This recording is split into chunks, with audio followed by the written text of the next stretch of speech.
Hello everyone, myself Pankaj Pandey, faculty of chemistry at Momentum Chhatra Sangh चौक। और आज हम लोग पीरियोडिक टेबल का एक छोटा सा टॉपिक पढ़ेंगे, आयोनाइजेशन एनर्जी। बहुत इंटरेस्टिंग टॉपिक है, तो स्टार्ट करते हैं। आइए देखिए, बेसिकली आयोनाइजेशन एनर्जी होती क्या है उसको हम लोग सबसे पहले देखने की कोशिश करते हैं। जैसे हमारे पास कोई एक एटम है, ठीक है, मैंने ए से एक रिप्रेजेंटेशन ले लिया है और इस एटम से मुझको एक इलेक्ट्रॉन को रिमूव करना है। और मैंने जब इलेक्ट्रॉन को रिमूव किया तो इसका जो कॉन्फ़िगरेशन हो गया वो हो गया क्या हमारे पास ए प्लस। तो ए से ए प्लस यानी अगर हमको किसी सिस्टम में दिया गया है, कोई मेटल दिया गया है, कोई नॉन मेटल दिया गया है, कोई कुछ भी दिया गया हो, और अगर उसको मैं कैटायनिक कॉन्फ़िगरेशन में चेंज करूं यानी उसका कैटायन बनाऊं, तो जो एनर्जी इसमें रिक्वायर्ड होती है उसी एनर्जी को बोला जाता है क्या? Ionisation energy. ठीक है, जैसे डेफिनेशन लिखा हुआ है, minimum energy required to remove most loosely bonded outermost cell electron in ground state of an isolated gaseous atom। ठीक है, कुछ टर्म्स हैं, इनको पहले समझते हैं। पहली बात तो इस पे ये लिखा गया है हमारे पास कि most loosely bonded. Loosely bonded क्या होता है देखते हैं। जैसे मान लीजिए कि हमारे पास ये न्यूक्लियस है और आउटर मोस्ट पे हमारे पास बहुत सारे इलेक्ट्रॉन अगर हैं हमारे पास, तो यहां से एक चीज तो क्लियर है कि जो न्यूक्लियस होता है वो पॉजिटिवली चार्ज होता है और इलेक्ट्रॉन के ऊपर क्या होता है? Negative charge. तो जो निगेटिव चार्ज जितना करीब होगा उस पर फोर्स ऑफ अट्रैक्शन उतना ज्यादा होगा। तो अगर इसी बात को हम कंसीडर करें तो जो लास्ट वाला इलेक्ट्रॉन है उस पर फोर्स ऑफ अट्रैक्शन क्या होगा? सबसे कम। और अगर फोर्स ऑफ अट्रैक्शन कम है तो हम अगर बाहर से एनर्जी देके इसको रिमूव करना चाहते हैं तो इन सब इलेक्ट्रॉन में सबसे इजीली कौन रिमूव होगा? ये। क्यों? क्योंकि इस पे फोर्स ऑफ अट्रैक्शन क्या लग रहा है? सबसे कम लग रहा है। ठीक है, यानी इस सिस्टम का सबसे लूजली बॉन्डेड इलेक्ट्रॉन यही है। तो आप उसी को रिमूव कर सकते हैं जिसके ऊपर फोर्स ऑफ अट्रैक्शन सबसे कम लगा हो। फिर टर्म दिया गया हमारे पास क्या? Gaseous atom.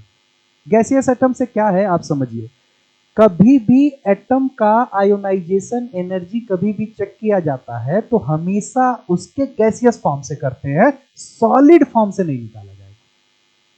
ठीक है, गैसियस फॉर्म से। तो गैसियस फॉर्म से ही आपको निकालना है। दूसरा इसमें एक और टर्म आता है आइसोलेटेड। आइसोलेटेड का मतलब ये होता है कि वो एटम किसी के साथ बॉन्ड नहीं बनाया हो, उसके ऊपर पहले से कोई चार्ज ना हो, किसी फील्ड के इफेक्ट में नहीं आया हो, यानी फुल्ली आइसोलेटेड हो, यानी इस पर कोई भी एक्सटर्नल फोर्स या ऐसा कोई फोर्स जो बॉन्ड बनाने के लिए इसको ले जाए कोई वर्क नहीं करना चाहिए। ठीक है, तो सिंपल क्या है ionisation energy? Outermost electron जो होता है, जो मोस्ट लूजली बॉन्डेड होता है, उसको बाहर निकालने में जो एनर्जी लगती है उसी को जस्ट बोलते हैं हम लोग क्या? Ionisation energy.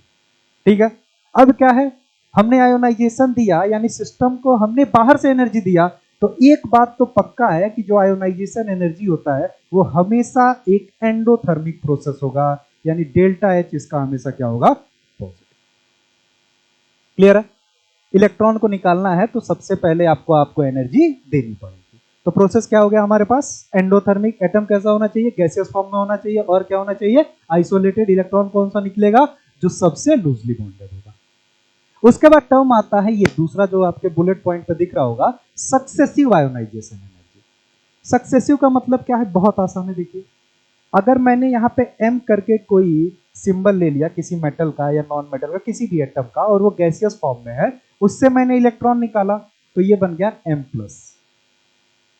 ठीक है, फिर मैंने क्या किया, जो हमारे पास एम प्लस है उससे मैंने फिर इलेक्ट्रॉन निकाला तो क्या बन गया? M double plus. फिर एम डबल प्लस है हमारे पास, फिर मैंने एक और इलेक्ट्रॉन रिमूव किया तो क्या बन गया? M triple plus. ठीक है, अब देखो, जब मैंने पहली बार इलेक्ट्रॉन निकाला तो इसको मैं टर्म ले रहा हूं आयोनाइजेशन एनर्जी 1, मतलब पहली बार। फिर मैंने एक और रिमूव किया तो इसको मैंने बोल दिया क्या? Ionisation energy 2। फिर मैंने तीसरा रिमूव किया तो इसको मैंने बोल दिया क्या? Ionisation energy 3।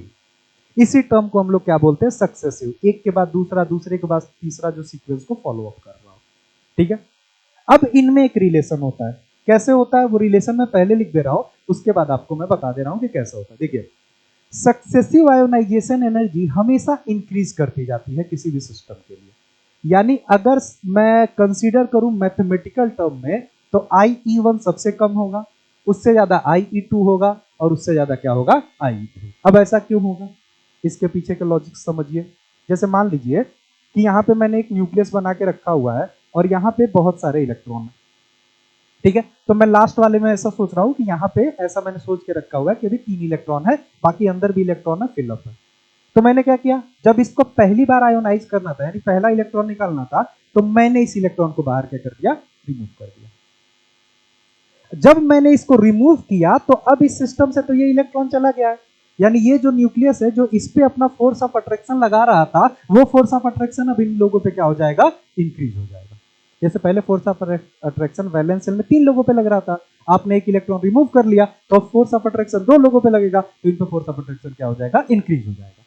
और जैसे ही फोर्स ऑफ अट्रैक्शन इंक्रीज होगा, फिर आप नेक्स्ट टाइम निकालोगे तो निकालने में आपको क्या देना पड़ेगा, और ज्यादा एनर्जी।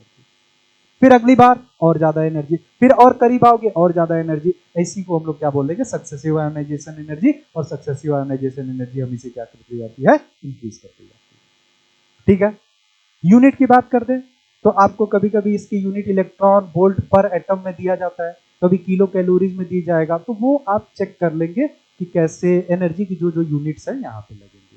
ठीक है, आते हैं नेक्स्ट पे कि कौन कौन से फैक्टर्स हैं जो अफेक्ट करते हैं आयोनाइजेशन। तो पहले मैं बात कर ले रहा हूं अलोंग द पीरियड। ठीक है, तो पीरियड में क्या है हमारे पास, फिर ग्रुप में क्या है, दोनों डिस्कस कर लेंगे। देखो सबसे पहला टर्म है हमारे पास क्या, एटॉमिक साइज। तो एटॉमिक साइज को पहले हम लोग देख लेते हैं। देखो अगर एटॉमिक साइज इंक्रीज हो करेगा तो सिंपल सी बात है कि अगर मान लीजिए हमारे पास 2 सेल वाले हैं तो यहाँ पे ऐसे इलेक्ट्रॉन है, और हमारे पास मान लीजिए कि बहुत सारे सेल हैं किसी में, तो अगर साइज इंक्रीज करेगा तो इलेक्ट्रॉन का न्यूक्लियस से डिस्टेंस बढ़ता जाएगा, और न्यूक्लियस से डिस्टेंस बढ़ता जाएगा तो इसका रिमूवल क्या हो जाएगा, इजी हो जाएगा।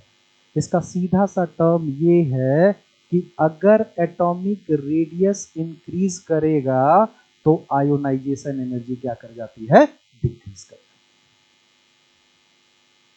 क्लियर है?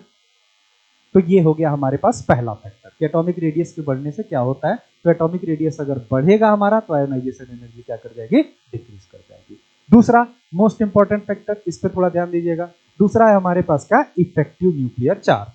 तो इफेक्टिव न्यूक्लियर चार्ज वही टर्म है जो मैं आपको शुरू से समझा दे रहा हूं। देखिएगा आप, इफेक्टिव न्यूक्लियर चार्ज क्या होता है। इफेक्टिव न्यूक्लियर चार्ज ये होता है कि मान लीजिए कि यहाँ पे आपके पास बहुत सारे इलेक्ट्रॉन है, ठीक है, तो इसने ऐसा सोचिए कि इसने कुछ फोर्स ऑफ अट्रैक्शन इसके ऊपर लगा के रखा हुआ, तो इसने अपना फोर्स ऑफ अट्रैक्शन लगा के रखा हुआ है और इसको अपनी तरफ पुल कर रहा है ये, लेकिन ये भी तो इलेक्ट्रॉन नेगेटिव चार्ज है। और फिजिक्स में आपने पढ़ के रखा होगा कि जो लाइक चार्ज होते हैं वो एक दूसरे को क्या करते हैं, रिपेल करते हैं। तो अगर ये इसको अट्रैक्ट कर रहा है तो बाकी इलेक्ट्रॉन इसको क्या करते हैं, रिपल्सन देते हैं। तो जो जेड आपने लगाया हुआ है फोर्स ऑफ अट्रैक्शन, इससे क्या हुआ, बाकी इलेक्ट्रॉन ने क्या लगाया, कुछ रिपल्सन। तो रिपल्सन के लिए एक टर्म होता है क्या, सिग्मा, और इन दोनों का जो एग्रीगेट होता है उसको हम लोग क्या बोलते हैं, जेड इफेक्टिव।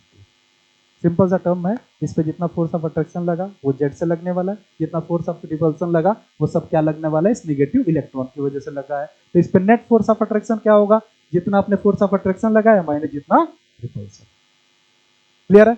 अब यहां से सिंपल सा टर्म है कि अगर जेड इफेक्टिव इंक्रीज करेगा, इफेक्टिव न्यूक्लियर चार्ज, तो जेड इफेक्टिव इंक्रीज करेगा तो उस केस में क्या हो जाएगा, हमारा आयोनाइजेशन एनर्जी भी इंक्रीज कर जाएगा। सिंपल है, फोर्स ऑफ अट्रैक्शन इंक्रीज करेगा तो आपको ज्यादा एनर्जी देनी पड़ेगी। तो सेकेंड टर्म भी क्लियर है।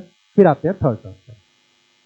ठीक है, थोड़ा बहुत आपको अगर क्वांटम नंबर का आइडिया है तो तीसरा वाला टर्म आप समझ जाएंगे। देखिए कितना आसान है, कुछ होता नहीं है।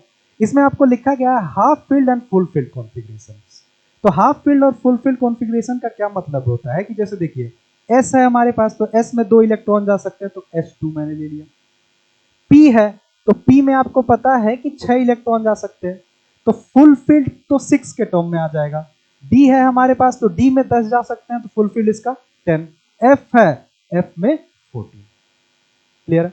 अब इसका हाफ फील्ड क्या होगा, हाफ फील्ड का मतलब अगर पी में कितने इलेक्ट्रॉन जाए, 3, और डी में कितने जाए, 5, और एफ में कितने चले गए, 7।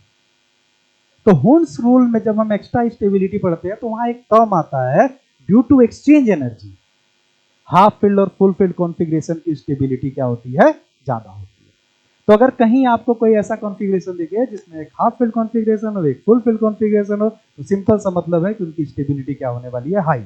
और अगर सिस्टम की स्टेबिलिटी अगर हाई है तो पक्का आपको इस बार भी आयोनाइजेशन एनर्जी क्या देनी पड़ेगी, ज्यादा।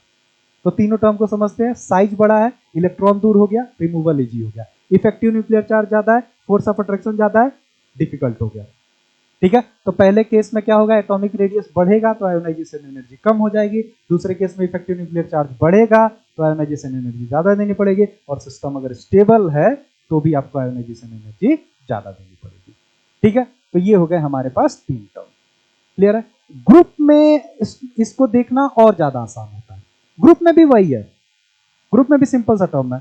ग्रुप में भी हमारे पास है principal quantum number. Principal quantum number क्या होता है, एन से दिखाते हैं, जो बेसिकली सेल नंबर को ही रिप्रेजेंट करता है। तो इनका भी कहना यही है कि अगर सेल नंबर बढ़ेगा तो आयोनाइजेशन एनर्जी फिर क्या कर जाएगी, डिक्रीज कर जाएगी। ये टर्म एक नया टर्म है, हो सकता है।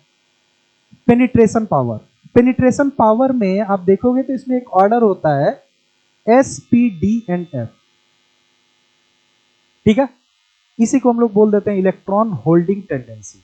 अब आसान है, देखो इसका एक और ऑर्डर होता है क्लोजनेस टुवर्ड न्यूक्लियस। अब तुम समझो अगर इलेक्ट्रॉन एस में है, पी में है, डी में है और एफ में है, तो अगर एस में इलेक्ट्रॉन है तो एस से रिमूवल क्या हो जाएगा, डिफिकल्ट हो जाएगा। क्यों डिफिकल्ट हो जाएगा, सिंपल सा है कि एस अपने इलेक्ट्रॉन को होल्ड कर देता है और एस क्या होता है, न्यूक्लियस के सबसे करीब। तो जो न्यूक्लियस के सबसे करीब है वहां से इलेक्ट्रॉन निकालना फिर क्या हो जाएगा, हमारे पास डिफिकल्ट हो जाएगा।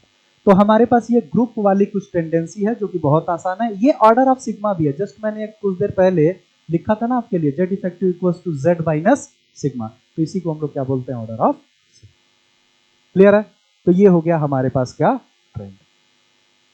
अब दो पॉइंट और है इसको समझने के लिए। पहला है एप्लीकेशन, बहुत आसान है। देखिए पहला ही एप्लीकेशन है जो आपसे बार बार पूछा जाता है, metallic and non metallic character. अब देखो अगर आपके पास कोई मेटल है तो मेटल की टेंडेंसी होती है इलेक्ट्रॉन को लूज करने की। क्लियर है। तो इसका सीधा सा मतलब क्या हुआ कि अगर आपकी आयोनाइजेशन एनर्जी कम है, यानी किसी एटम पे आयोनाइजेशन एनर्जी अगर कम लग रही है, यानी इलेक्ट्रॉन निकालने में कम एनर्जी लग रही है, तो उसका मेटेलिक कैरेक्टर क्या हो जाएगा, हाई हो जाएगा। जैसे कैसे हम ट्रेंड सर कैसे फॉलो अप करेंगे, बहुत आसान है। आपको पता है कि जैसे मैंने लिखा लिथियम, सोडियम, पोटेशियम, रुबिडियम और सीजियम। तो हम गए डाउन द ग्रुप। तो डाउन द ग्रुप जाते हैं तो सर हमने पहले से भी पढ़ के रखा हुआ है 9th 10th में कि डाउन द ग्रुप जाते हैं तो मेटेलिक कैरेक्टर बढ़ता जाता है। उसके पीछे का लॉजिक यही है कि डाउन द ग्रुप जाते हैं तो आयोनाइजेशन एनर्जी क्या होती जाती है, कम। यानी आयोनाइजेशन एनर्जी का ये ऑर्डर है। तो डाउन द ग्रुप जाए तो आयोनाइजेशन एनर्जी सबसे कम किसकी है, सीजियम की है। तो इस सीजियम का मेटेलिक कैरेक्टर भी सबसे क्या होगा, हाई होगा। क्लियर है। तो बहुत आसान है हमारे पास, इसको हम लोग फोटोवोल्टाइक सेल में यूज करते हैं। क्लियर है। उसके बाद जो हमारे पास थर्ड पॉइंट है, थर्ड पॉइंट और ज्यादा आसान है। देखिए हम आयोनाइजेशन एनर्जी के हेल्प से number of valence shell electron पता कर सकते हैं। कैसे पता कर सकते हैं, बहुत आसान है। एक एग्जांपल देखिए और पूरा क्लियर हो जाएगा। ठीक है, अब एग्जांपल में क्या है हमारे पास, देखना। जैसे मैंने लिखा हुआ है कुछ ऑर्डर, आईपी। आईपी मतलब आयोनाइजेशन पोटेंशियल। जनरली आपको एनर्जी इलेक्ट्रॉन वोल्ट में भी दे दी जाती है। मैंने लिखा IP2, फिर मैंने लिखा IP3 और फिर IP4। ये क्वेश्चन में दिया रहेगा, कुछ वैल्यूज दी रहेंगी इलेक्ट्रॉन वोल्ट में। जैसे इसका लिख दिया 4.1, इसका लिख दिया 7.8, इसका मैंने लिख दिया 19.7 और इसका मैंने लिख दिया 98.5। इससे क्वेश्चन करके आपको डिजाइन कर देगा और बोलेगा कि सर बता दीजिए कि हमारे वैलेंस सेल में कितना इलेक्ट्रॉन है। बहुत आसान है। ठीक है, सबसे पहले क्या करते हैं, इसमें ऑब्जर्व करते हैं। ऑब्जर्व क्या करते हैं हम लोग, first drastic change. First drastic change का मतलब पहला ह्यूज एनर्जी का गैप कितना, कहां आ रहा है। तो यहां देखिए, यहां कुछ खास गैप है नहीं। ठीक है, यहां भी ठीक है, लेकिन अगर यहां से यहां आएंगे तो आप देख रहे हैं कि बहुत ड्रास्टिक चेंज आ रहा है आयोनाइजेशन एनर्जी में। तो इससे क्या मतलब हुआ, याद रखिएगा कि कभी भी आयोनाइजेशन एनर्जी में अगर ड्रास्टिक चेंज आ रहा है तो वो सिंबल रिप्रेजेंट करता है, वो वैल्यू रिप्रेजेंट करती है कि वहां पे जाके आपका जो वैलेंस सेल के इलेक्ट्रॉन है वो क्या हो गए हैं, खाली हो गए, यानी वहां पे सेल नंबर चेंज हो रहा है। ठीक है, तो सीधे सीधे आपको ये वैल्यूज नहीं देखनी है, बस यहां देखना है कि चेंज ज्यादा हुआ, फिर काउंट करना है 1 2 3, आंसर हो जाएगा वैलेंस सेल का इलेक्ट्रॉन हो गया 3। ठीक है, प्रूफ कर देते हैं कैसे होता है। देखो, जैसे मान लो कि ये मेरा न्यूक्लियस एक सिस्टम मैंने बनाया और मैंने ऐसा सोचा कि ये जो वैलेंस सेल है इसमें 3 इलेक्ट्रॉन है और उसके अंदर भी इलेक्ट्रॉन्स है। ठीक है, पहली बार केस में मैंने क्या किया, पहला इलेक्ट्रॉन रिमूव किया, कुछ आयोनाइजेशन एनर्जी लगी। फिर दूसरी केस में लगाया, सक्सेसिव में दूसरा इंक्रीज करेगा, तीसरे में लगाया, इंक्रीज करेगा। लेकिन जब आपको फोर्थ इलेक्ट्रॉन निकालना होगा तो ये तीनों तो गायब हो गए, आपको क्या चेंज करना पड़ेगा, डायरेक्ट सेल नंबर। और हमने पढ़ के रखा था कि जैसे ही सेल नंबर बढ़ेगा तो आयोनाइजेशन एनर्जी कम, तो अगर सेल नंबर कम हुआ तो आयोनाइजेशन एनर्जी तुरंत इंक्रीज कर जाएगी। तो सेल नंबर भी चेंज हो रहा है, पॉजिटिव चार्ज भी आते जा रहा है, इसलिए यही आपको बस ट्रिक है कि आपको चेक कर लेना। ठीक है, तो वैलेंस सेल में कितने इलेक्ट्रॉन आ गए, 3 इलेक्ट्रॉन आ गए। अगर आपसे फिर ये पूछ दे कि नहीं सर हमको बता दीजिए कि वो एलिमेंट कौन सा हो सकता है, तो मान लीजिए ऑप्शन में दे दिया आपको सोडियम, ठीक है, ये क्या ऑप्शन में दे दिया, एल्युमिनियम दे दिया, फिर आपको ऑप्शन में दे दिया सिलिकॉन दे दिया, फिर ऑप्शन में आपको क्लोरीन दे दिया, बोला कि बताइए ये आयोनाइजेशन एनर्जी किसके लिए है। तो सर आपने तो वैलेंस सेल इलेक्ट्रॉन निकालना बताया था, तो उसमें हम पता करते हैं, तो इसके वैलेंस सेल में कितने इलेक्ट्रॉन होते हैं, सबको पता है, एक है, यानी चेंज एक के बाद आना चाहिए, एक के बाद आया नहीं। इसमें वैलेंस सेल में कितने होंगे, 4 इलेक्ट्रॉन होंगे, कैसे पता, कार्बन फैमिली का है, यानी चेंज कितने के बाद आना चाहिए, 4 के बाद। इसके वैलेंस सेल में हमारे पास 7 इलेक्ट्रॉन होते हैं, चेंज 7 के बाद, लेकिन इसके वैलेंस सेल में कितने इलेक्ट्रॉन होते हैं, 3 इलेक्ट्रॉन होते हैं, यानी चेंज कितने के बाद आएगा, 3 के बाद। चेंज का मतलब ड्रास्टिक चेंज। सर कितना ड्रास्टिक होता होगा, एटलीस्ट 3 to 4 टाइम्स होता है। ठीक है, तो ये सबसे आसान क्वेश्चन आता है और हमेशा एग्जाम में क्या करता है, रिपीट करता है। क्लियर है, तो ये हो गया हमारे पास छोटा सा एक एप्लीकेशन। Okay, thank you.